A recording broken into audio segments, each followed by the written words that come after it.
పహల్గామ్లో ఉగ్రవాదుల పైశాచిక చర్యకు భారత్ ధీటైన స్పందనకు శ్రీకారం చుట్టిందని, పాకిస్తాన్లోని ఉగ్రవాద స్థావరాలపై ఆపరేషన్ సింధూర్ పేరుతో మెరుపుదాడులు చేసి దేశ సత్తా చాటని ఇండియన్ ఆర్మీకి ప్రధానమంత్రి మోదీ దార్శనిక నాయకత్వానికి బీజేపీ కరీంనగర్ జిల్లా పక్షాన సెల్యూట్ చేస్తున్నామని జిల్లా అధ్యక్షులు గంగాడి కృష్ణారెడ్డి తెలిపారు. ఆపరేషన్ సింధూర్ పేరిట భారత ప్రభుత్వం పాకిస్తాన్ ఉగ్రవాద శిబిరాల లక్ష్యంగా దాడులు ప్రారంభించిన దాడుల్లో విజయం సాధించిన నేపథ్యంలో కరీంనగర్ జిల్లా వ్యాప్తంగా బీజేపీ శ్రేణులు అన్ని దేవాలయాల్లో ప్రత్యేక పూజలు ప్రార్థనలు నిర్వహించారు.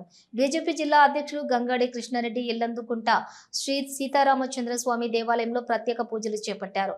ఈ సందర్భంగా గంగా డి కృష్ణారెడ్డి మాట్లాడుతూ పహల్గామ్ ఉగ్రదాడి తర్వాత భారతీయుల రక్తం మరిగిపోయిందన్నారు. ఉగ్రదాడికి భారత సైన్యం ప్రతీకారం తీర్చుకుందని, మన నేలపై దాడి చేసే శాంతికి విఘాతం కలిగిస్తే పరిణామాలు ఎలా ఉంటాయో దాయాది దేశానికి ఉగ్రమూకలకు తెలిసి వచ్చేలా ఆపరేషన్ సింధూర్ పేరిట చేపట్టిన మెరుపుదాడులతో సమాధానం చెప్పిందన్నారు. ఆపరేషన్ సింధూర్ పేరిట చేపట్టిన మెరుపుదాడులు పాకిస్తాన్లోని ఉగ్ర స్థావరాలే లక్ష్యంగా జరిగాయన్నారు. పాకిస్తాన్ POK 9 ఉగ్ర స్థావరాలపై భారత బలగాలు దాడి చేసి ధ్వంసం చేశాయని తెలిపారు.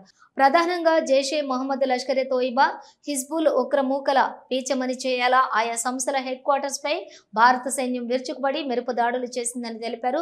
పాక్ రాడర్లకు దొరకకుండా కేవలం టెర్రర్ క్యాంపులను టార్గెట్ చేసి దాడులు నిర్వహించిందని పేర్కొన్నారు. పాక్ ఆర్మీ సామాన్య ప్రజానీకానికి ఇబ్బంది లేకుండా ఖచ్చితమైన ఉగ్రవాదుల శిబిరాలే టార్గెట్ తో అర్ధరాత్రి 1:28 మొదలైన ఆపరేషన్ సింధూర్ 9 చోట్ల జరిపిన దాడుల్లో 100 మంది టెర్రరిస్టులు హతమయ్యారని తెలిపింది. న్యాయం గెలిచిందని, ఉగ్రవాదులకు, పాకిస్తాన్కు, ప్రపంచానికి భారత సత్తా ఏంటో తెలిసి వచ్చిందన్నారు.